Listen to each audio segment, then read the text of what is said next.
We're going. Unfreeze it. Alright, where's the thing? 15 minutes. Alright, guys. Hello, welcome to CS50 Week 3 Lecture 1, if we're zero indexing it. So yesterday, we slowed things down a little bit. We went over the hello world problem and went through it in a lot of depth, so we actually understand every single line of code and what it's doing. And we have encouraged you to bring your laptops today so you guys can follow along, because we're just going to continue with some problems that we set for you. Hopefully, you haven't attempted them. If you haven't, that's fine. You can try them out now, but we're just going to go through it slowly. So the first one is water, and a lot of you have probably read this, and we're just going to quickly go through these. And if you have any questions during what I'm doing, feel free to put your hand up or to shout it out. Doesn't matter. So you'll see within all these problems that you get, they're quite verbose. There's tons of writing, but really they're quite simple. There's only a few key information that you have to get from it. So firstly, let's create the file called water.c, save it in our workspace directory. It already exists. I'll overwrite it. It's cool because I was messing around with it before. Get rid of this. Awesome. So the first thing with any code, before I even read the program, I'm just going to include my two libraries. And can anybody remind me what this actually does over here? Anybody? Imports the library. Thank you. So it imports the library, and if you guys remember, this is just some file or a header file, that's why it's .h, stored somewhere within the CS50 IDE, which contains all the functions that we're going to use in our program. And of course, we did talk about the int main void, which is actually a function, but we're going to get onto that in much more depth later on in the course. For now, let's just get that done and read the problem. There's tons of stuff, blah, blah, blah, blah, blah, blah, blah, blah. But in reality, once you read through this, all you need is the fact that a 1 minute shower is equal to 12 bottles of water. That's literally all you need from this entire web page. So don't get intimidated by the text-heavy website, and just pick the information that you need. And I'm actually going to write that information down so that I can actually remember it. So I'll write down 1 bottle, or 1 minute equals 12 bottles. But you'll see it's highlighting it, the CS50 IDE is highlighting this for me, and it's telling me that this is part of my program, but I don't want the computer to actually run this, right? I want the computer to ignore this. This is just there for me as the human to help me out, to help me remember the problem. So what I can actually do is comment this out, which means that whenever I make a comment, me, the human, can see it, but the computer doesn't see it. It completely ignores that. So it's just helpful for me to remember some key important facts, and I would highly recommend that you do that for the problems that you do in the future. So we know that, and the problem itself is quite simple. We need to know how many minutes the user's shower is and convert that into bottles. So firstly, we need to gain some input. So we're going to get an int, and actually if you read it lower down, it does specify that it's only going to be a positive integer, which is why we're getting an int as opposed to a float with a semicolon. And of course we have to assign it to a variable type int, and let's call it minutes, and assign it just like that. And just to help with the user experience, and we've done this a lot of times, so I'm going to kind of go through it a bit quickly. We're going to print f, just saying how many minutes is your shower. And I'm going to put a space after it. You can put a new line. It depends which design you like better. I personally prefer having a space just to have the response in the same line as the question. So that's what I'm going to go with. And now we need to perform some sort of arithmetic on this. We need to, in fact, multiply it by 12. So there are actually two ways that I can go about this. The first way is I can just make a new variable. I gotta actually tell it what type it is. Let's say bottles. That equals minutes times 12. And that's pretty straightforward, because we know that 1 minute shower is equal to 12 bottles of water. And then we could literally just print out your shower, if I can type, is, and then something minutes long. And can anybody tell me what I have to put in there to represent this variable? Sat? %i. Why is that? What is this doing? Because the value for minutes is an integer, so you put %i to indicate to the computer that that you're going to be using an integer, and then later at the end you put a comma and you put minutes to indicate that you want the variable minutes. Awesome. So basically it's a placeholder for an integer, and an integer because we're using an integer. %s is for string, %f is for float. There's some useful things to know. And as Sat said, we put a comma there and enter a second argument to this function, second argument was what we're actually going to put inside here, and that is bottles. And I'm just going to put in a new line there because we always make this mistake. And now, if I make this, if I can open a terminal, I'll put this down here, make that a bit smaller. And by the way, guys, you can move the terminal around. Like, I personally prefer when I'm working alone to have a terminal on the side. It doesn't matter at all, but just for the purposes of this demo, because the text is so big, I'm going to put it at the bottom. But we're in the workspace directory. That's cool. We're going to try to actually check that it's saved first. Awesome. I'll change it saved. Make water. There we go. No errors. And now we should be able to run it. How many minutes is your shower? Let's say 5 minutes. And your shower is 60 minutes long. And actually, I'm going to add a thing here. But the thing is, there is quite a bit of inefficiency in this code as it is currently. Because functionally, it's perfectly fine. To the user, the experience is actually, Arnav, yes? When you say your shower is 60, shouldn't you say your shower is using 60 bottles? You're right, you're right. That is one, yeah, I guess that's an error. Your shower is 60 bottles long. How would I phrase that? 60 bottles. Water. Your shower is using 5 bottles. Is using. Nice, thanks. Awesome. So that should fix that problem. Let's just check that. So I've saved it, I'm recompiling it, and I'm rerunning it. 5 minutes, if it loads, hopefully. There we go, 60 bottles of water. But also, in terms of the actual program itself, there's a bit of inefficiency in that in the very first time that we entered C, I actually mentioned this, how in terms of design, it's actually very bad practice to declare a new variable, use it in the very next line, and never use it again. And that's just using up extra space in your memory. And it's very unnecessary because instead of having this line here, we could literally perform all the math within this line itself, within the print function itself. And usually in programming, you may think that having this massive, long block of code is really cool and it looks, very complicated, but usually the shorter the program, the better. The more efficient it is, the better. And you will come to realize that as you do more and more coding. And I've saved it, I'll recompile it, rerun it just to make sure that everything works. And let's say the shower is 5 minutes, awesome, everything still works. And when you're running through your problem sets at home and you want to just check that everything's correct, what you can actually do is run something called check50 that Harvard have implemented for you.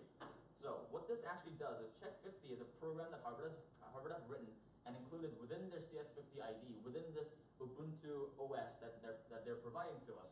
So we can actually run it straight from the terminal, copy it straight in, and it should check my program to see if it meets their conditions or their parameters.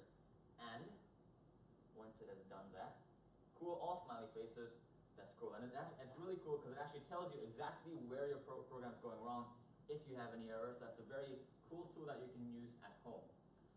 So now that's pretty straightforward. I'm sure a lot of you have actually done water, so I'm going to get rid of that, move on to Fahrenheit, which is a bit more interesting. So I'm just going to delete these first of all, actually. There we go. And make a new file called Fahrenheit.c. I think that's spelled correctly. Is that probably? And The first H is meant to be. is it not?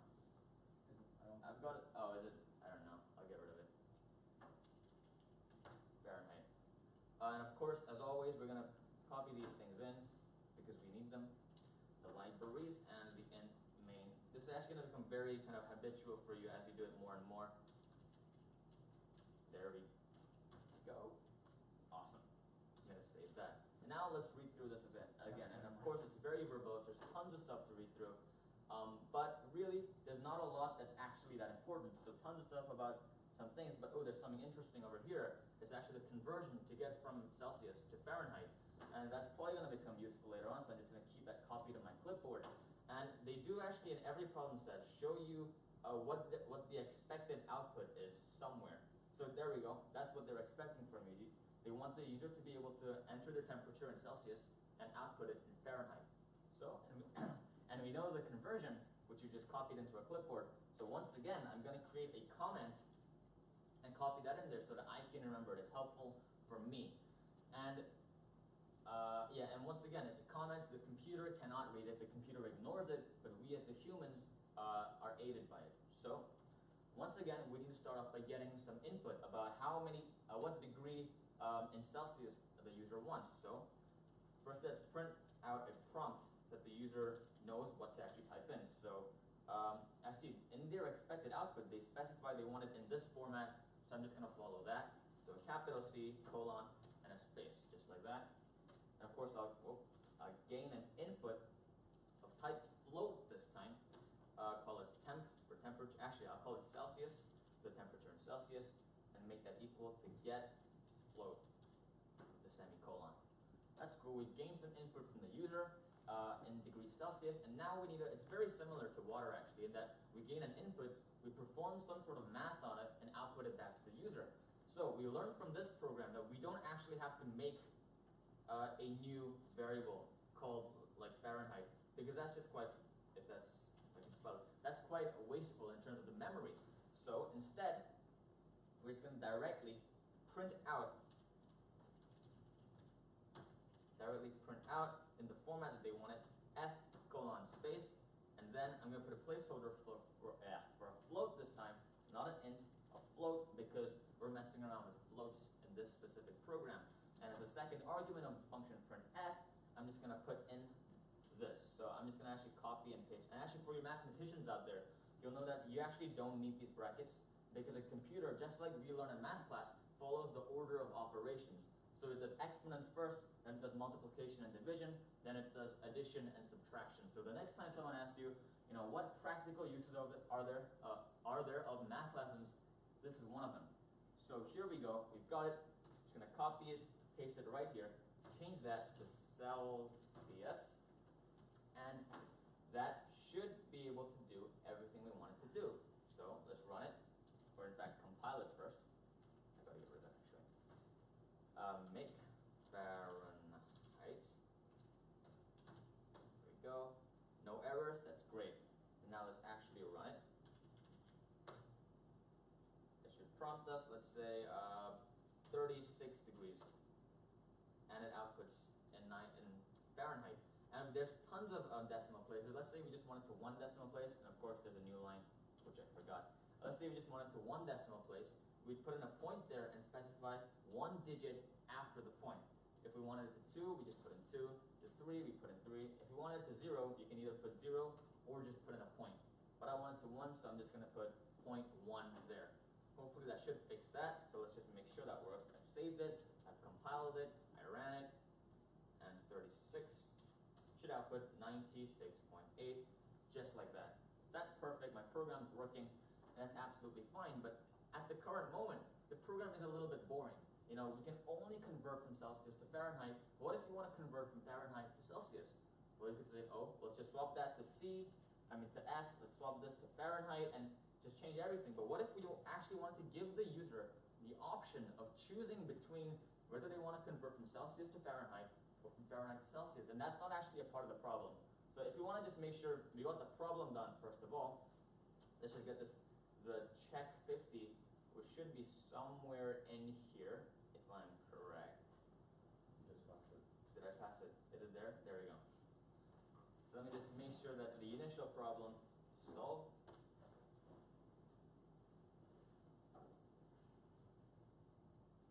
No such file or directory. Oh, I spelled Fahrenheit wrong. It is an H apparently. Yeah. Rename. Save. So let's run that program again. Check 50. It's checking my program against what they're expecting from me. And hopefully I get all green. There we go. It's perfect. But now we just want to take it a step further. And this isn't required by CS50 or Harvard, but I just want to do it for fun. And you'll see that when you're programming something, you might think to yourself, what if it had this additional feature? What if I could implement this? And even if it's not part of it, we'd encourage you to just try it out to see what you can do. So firstly, if you wanted to gain some sort of user input about whether they want to go from Celsius to Fahrenheit or Fahrenheit to Celsius, right? So there are many ways we could actually do this. And one of the ways that I thought of yesterday when I was prepping for this, and that I think is really good, is firstly prompt the user for that's not it. Prompt the user for some sort of information about whether we want it or not.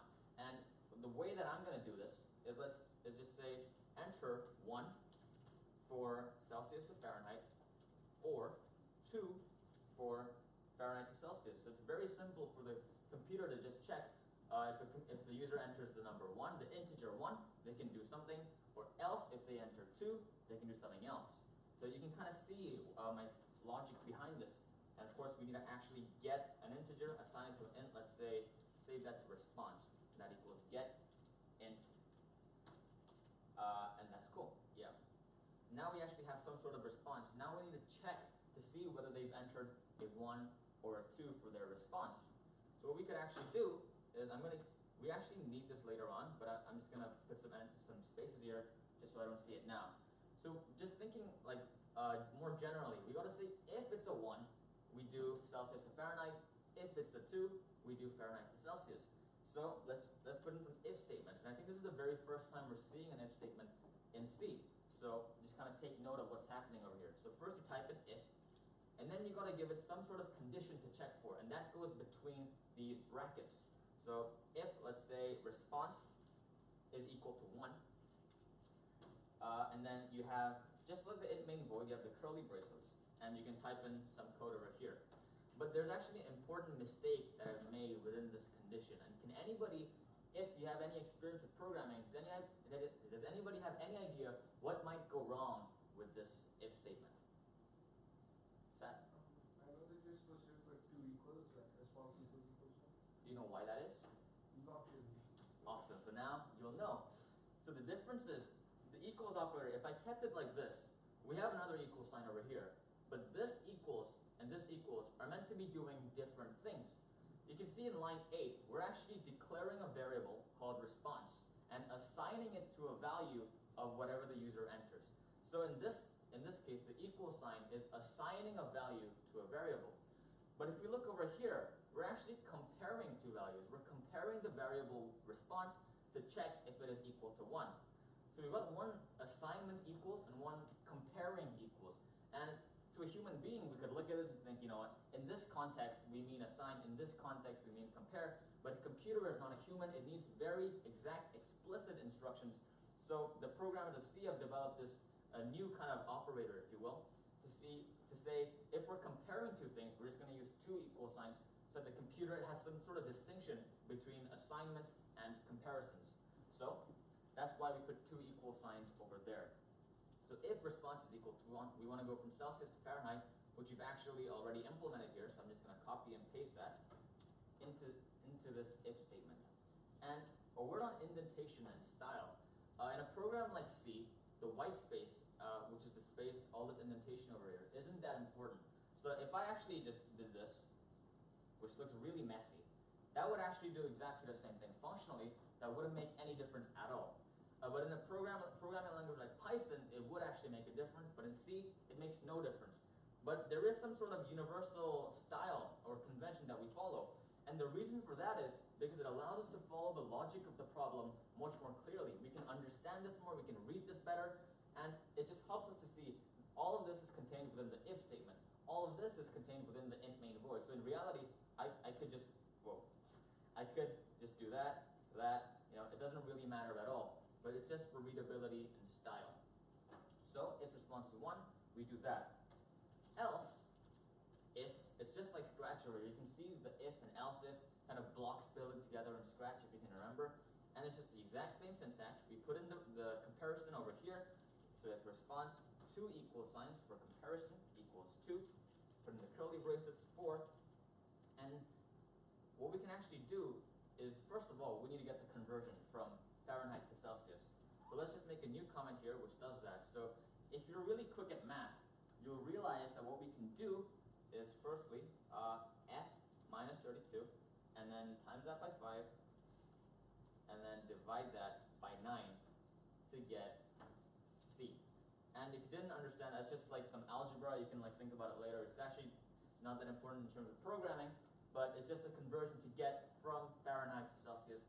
And now we can implement that over here. And as I said, we already have the basic logic for the thing here. We're gaining an input, we're doing some math on it, and then we're printing out the result of that math. So we've got the basic skeleton for here. We just got to change the values and the variables. So instead of gaining Celsius in the beginning, we need to take a degree in Fahrenheit, and then we need to take a degree in print out a degree in Celsius, and it's going to change this variable to be called Fahrenheit. There we go. And of course, I got to change this also to Fahrenheit and change the math actually. So just gonna actually take all of that, put that in there, change this to Fahrenheit. And now I spelled that wrong. I'm sure you're all cringing there. But now we've got the whole body of the program. If this, do this, else, do that. So let's check if this actually works. So I'm gonna firstly save it, which is all changes saved. Awesome. So let's compile this program now. Make Fahrenheit. There we go. Awesome. No errors. That's always good to see. And now let's actually run Fahrenheit to see what it does. So firstly, it should prompt us enter. Oh, that was bad. I'm actually gonna quit this program at the moment and just change this to a colon space, just to help with the user experience. Because if you saw over here, it didn't really kind of prompt me. It just kind of said, it was just a sentence. It doesn't really matter into the programming, just for my peace of mind. I don't need that. So I'm going to recompile it, rerun it, if this works. There we go. So now we have some sort of space and the colon there just to help us out. So let's say I want to go from Fahrenheit to Celsius. I'm going to enter the number 2 in there, and it's going to check if response is equal to 2. And now it's prompts me for Fahrenheit instead of Celsius. So now this program is much more dynamic. It understands what I actually want. So let's say I want to know what 100 degrees in Fahrenheit is to Celsius. So now we know it's 37.8 degrees Celsius. But the thing is, there is an error in this program. There is a lot of ways that this could go wrong. And can anybody try to see what could go wrong possibly? Rob? They don't enter 1 or 2. Alright, so they could enter, let's say, if we have a troll on the computer, oh, it's over there, they could enter something like 78, and nothing happens because it's not 1 or it's not 2. So we gotta have some sort of check to see whether it's 1 or whether it's 2. So what we can actually do is implement something over here, just a final else statement to say, if none of these conditions are met, do whatever's in this, type some code in here, say do whatever is in here. And we could actually say we want the computer to reprompt the user for this, which could be a challenge that you go on to. I'm not going to do that today, just to leave some stuff for you guys to explore. So you guys could try to find a way to say, if they don't put in a 1 or a 2, reprompt them to enter a number again. Another error, or another thing to notice in this program is, let's just keep it like this for now and assume they're going to, okay, let's just keep it like this for now, and I'm going to try something and ask you why this doesn't work. Let's say they enter a number that's massive. It asks me to retry it. Before, when we entered a number that wasn't either a 1 or a 2, it just ended the program, went back to my directory. But in this case, it's actually asking me to retry and enter a new integer. Does anybody have any idea why that might be for this number over here? Set? Maybe it's because, I'm not sure, but maybe it's because a number that big, it's not an integer anymore, it's a long log. Alright.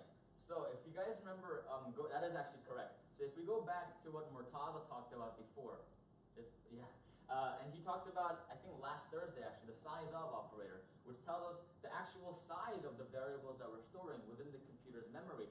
And then he talked about overflow and all that, which you can watch in last week's lecture. But the important thing from that is within, when we actually tell the computer that we want an integer, it only reserves 4 bytes in memory for that number, for that integer. And 4 bytes, 1 byte is 8 bits, so 4 bytes is 4 times 8, which is 32 bits. So does anybody have any idea what the largest number you can store in binary is with 32 bits? And you don't need to give me the exact number, just the kind of 2 to the 5 or 2 to the 7. 2 to the what would be the biggest number? Arnav? 2 to the 32. 2 to the 32, yes. And does anybody not get why that's true, actually? Or are you all cool with that? You all cool? Okay, cool. So 2 to the 32, and if I just search on Google, 2 to the 32, what that number actually is, we get something like this, 4,294,000,000, blah, blah, blah. And clearly this number over here, spoiler alert, this number number over here is much larger than that, so the computer physically can't store this in the computer's memory. And another interesting thing is, let's say, I'm going to copy this. Whoop. I'm going to copy this in. Let me just quit the program and try again. Try to run it again. Let's say I'm going to enter this number, but let's say slightly smaller, like 91 over here, just to make sure that it fits in the computer. But it actually tells me to retry again. And I'd be very impressed if someone could tell me why. I don't expect you to know this. Alright, so I'm not going to talk about this too deeply, and you guys can go explore on your own. But there are actually two different types of integers. There are signed integers and unsigned integers. And basically signed means that it contains a plus or minus sign. So it can actually store positive and negative numbers. And by default, an int is a signed integer. So it actually reserves some part of the 32 bits to store whether it's positive or negative, which means that it actually can't count of this high. It can only count up to plus or minus 2 billion whatever. Which, if you think about it, is still the same amount of numbers as 2 to the 32. It's just we're also containing some negative numbers in there as well. Actually, that's not exactly true, but it's roughly around that figure. If you look into it more, you'll figure out why. So, let's just put in a sensible number once again. 1, and let's say 14 degrees Celsius is 57.2.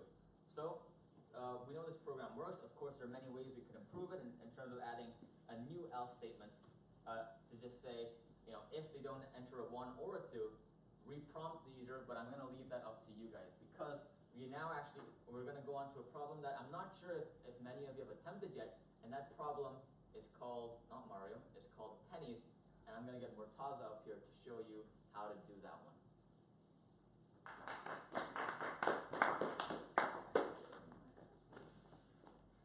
Right, so we haven't got much time left, so we're actually not going to be able to finish this problem, but I think we can try and start understanding how we would approach it. Now, essentially, pennies.c is this age-old problem where if you're given the choice between $10,000 a month or given the choice to get 1 penny on day 1 of the month and then 2 pennies on day 2 and double that amount each day, so on the 3rd day you get 4 pennies, etc., which would be better? That's essentially this problem. So we need to write a program that calculates for us how much money we would make if we chose the second option of getting doubling pennies each day. And we could get that information about the problem from this the problem description, which, as Ocean said, they can be quite verbose. So if we just look here for the output that they require, or their desired output. Basically, what they want us to do, we can kind of extrapolate that they only want months, days in the month of less than 32, so only real months, and they want you just to print out the number of dollars that you make after that amount of time. Now, a problem like this is quite big, and it's actually a lot bigger than something like Fahrenheit. So we need to kind of break it down and think about how we're going to approach this. So let's obviously start the same way we would with any problem, by actually creating a file. And let's just call it pennies.c. And we will do all this boilerplate that we had here with the libraries and make the int main function. And now that we're here, we need to think about the first thing we need to do. We need to first of all figure out some way of knowing how many pennies are going to be received on each day of the month. So let's start with creating a variable to store the number of pennies that you're receiving on any given day. Let's just call it int pennies today. So we've declared this variable. We've told the C compiler that there is a variable that exists called pennies today, and it's an integer. This is a declaration statement. And now, let's just set that variable to 1 for the first day. On the first day, you'll receive 1 penny. And actually, if you've been paying attention, this assignment step and this declaration step, the int pennies today and the pennies today equals 1, they can be shortened into one step, declaration and assignment. So let's just do that so we can save some space. Now we've done both the declaration of the variable, telling the compiler it exists, and setting its value, the assignment, in the same step, or in the same line of code, even though it's 2 separate steps. Now, what's going to happen is, on the first day, you're going to get 1 penny. So let's just print that out. While we're testing this code, we can print out how many pennies you get on each day. Let's say print pennies on day 1, and go for the substitution. Substitute in pennies today. Then after that, the number of pennies you get per day doubles, as we said, each day. So let's just do this. Pennies today doubles times equals 2, as we saw last Thursday. And then we're going to end up doing the same thing again. We're going to print out the pennies on day 2, which are going to be 2 times whatever it was on the previous day. Then we're going to do the same thing again, double the number of pennies. This is kind of inefficient. We said that if we ever see ourselves copying and pasting the same code again and again, there has to be a better way to do it. So let's, first of all, and the other thing is, if we kept doing this, we would have to do this 31 times, but then we'd only limit the program to working for 31 times. We wouldn't be able to change the number of days of the month. So let's actually scrap this and think of a new way of doing this. Let's instead keep track of the number of days. Let's say that the number of days for now happens to be 31. Later we can decide to ask the user for that. For now, let's just say we're going to set it to 31. What we basically need to do is repeat this process 31 times. And instead of copying and pasting it, copying and pasting these 2 lines 31 times, ending up with over 60 lines of code, let's instead create a loop. So we've seen loops in Scratch. We're going to start with a while loop, while true loop, which is just going to run infinitely. Not colon, wrong language. And now what's going to happen is this code is going to run infinitely. We're going to get pennies on day 1 printed, and then pennies today times equals 2. The only problem with this is it's not going to print out the actual day, it's going to print out day 1 every time. So let's actually keep track of the day as well. Int day equals 0. We'll start with 0 because computer 0 index. We'll say print out the number of the day. Whoops, that's not. And then we will substitute in day with the comma after that. So now it'll print out the number of the day and the amount of pennies that you're going to gain on that day. The only thing we need to do now is make sure that the day increases, the number of the day increases at the end of the day. So the day plus plus, as we know, anything plus plus just increases that variable by 1. And if we save this and run it, we're going to probably see some problems, and probably some of you have kind of figured out what kind of problems we're going to get. Unused variable days. Well, let's just print days to get rid of that error. %I days. Because that's just a warning, it's not actually an error. Okay.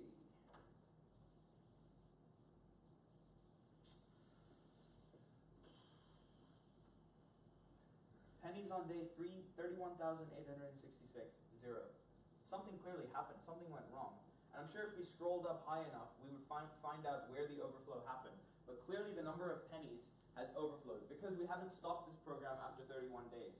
So let's actually change that. Instead of repeating this loop forever, let's only do this loop as long as the current day is less than 31. So we'll go from day 0, day 1, day 2, day 3, day 4, up to day 30. Because we count from 0, the 31st day is actually going to be day 30. So we can repeat this loop 31 times instead. And we won't have this problem of, first of all, the program running infinitely, and second of all, the number of pennies overflowing. And I quickly added in a new line, which was an error that I made. Let's make again. Okay, that seems to be a bit better. Day 0, 1, 2, 4, 8, 16. These seem to be working fine. Let's test it if we start the first day with 2 pennies. Maybe now we can start playing around with the variables that we have and figure out what's going to happen in different situations. So let's recompile the program and see that if I was given 2 pennies on the first day instead of 1, will this program still work?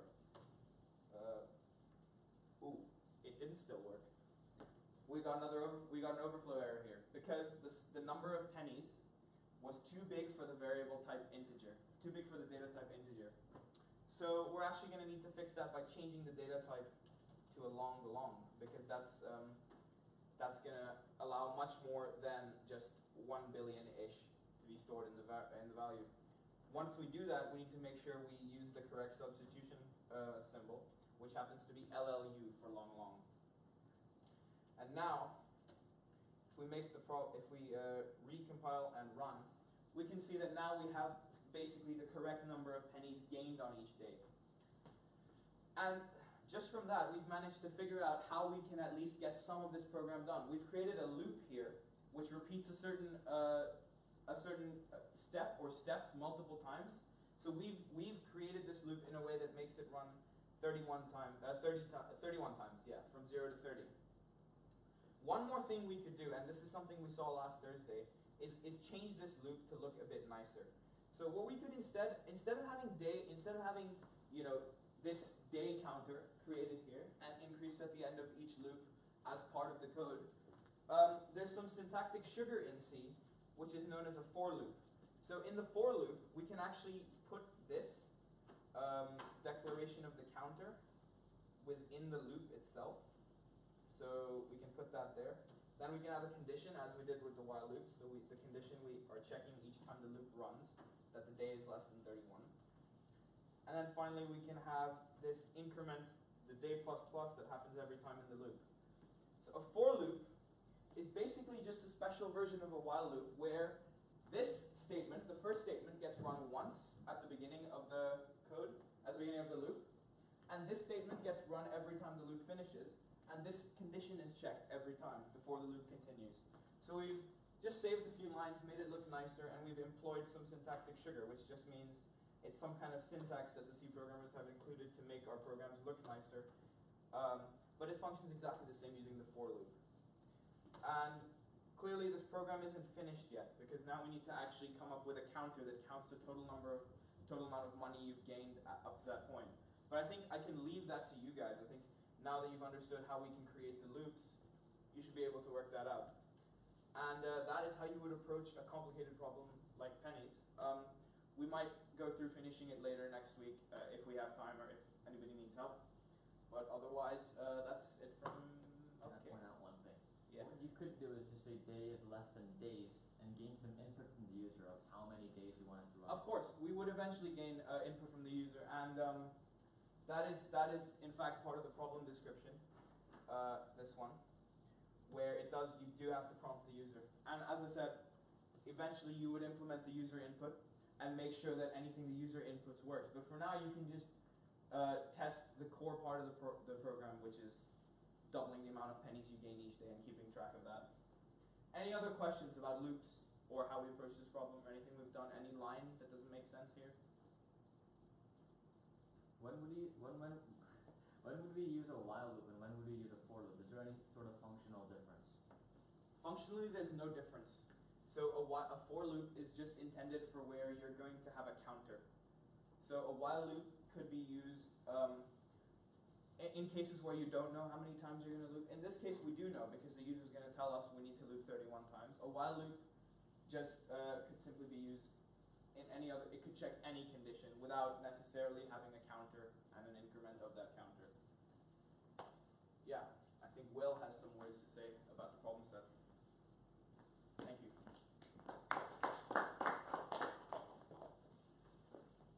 Okay, so we're going to give you the next set of problems that we'd like you to solve, and these will be graded by us. And there's two things. One is Mario.c and one is greedy. So I will post this link on the Facebook group, and this tells you everything you need to know.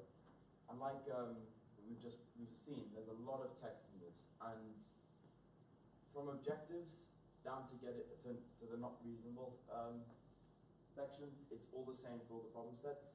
But I would recommend reading through this today or whenever you get around to doing these, because it is very helpful and it informs you about some stuff that you need to know about, such as the economic honesty and stuff like that. So the first one you're going to do is Mario, and basically you need to print out a pyramid of hashes, basically, and you're going to be asked to write a program that takes an integer between 1 and 23 and print a pyramid of that height. There are shorts on here which help you help explain it. such as this one, and it's the same for time for change, where you basically enter in an amount of money, and it calculates the lowest amount of coins you can receive, receive to get that amount of money, if that makes sense. And again, there's another explanation by Zamila, I think. Zamila. And yeah, here you can see this is the output that they want. You have to ask the user, oh hi, how much change is owed, and then they enter in an amount, and then it gives you the amount of coins that you need to give the user, basically. So I think that's it for week 3, lecture 1. Thank you all for coming. And if you have any questions, we're all on Facebook, so you can ask us about these. Or now. Or now.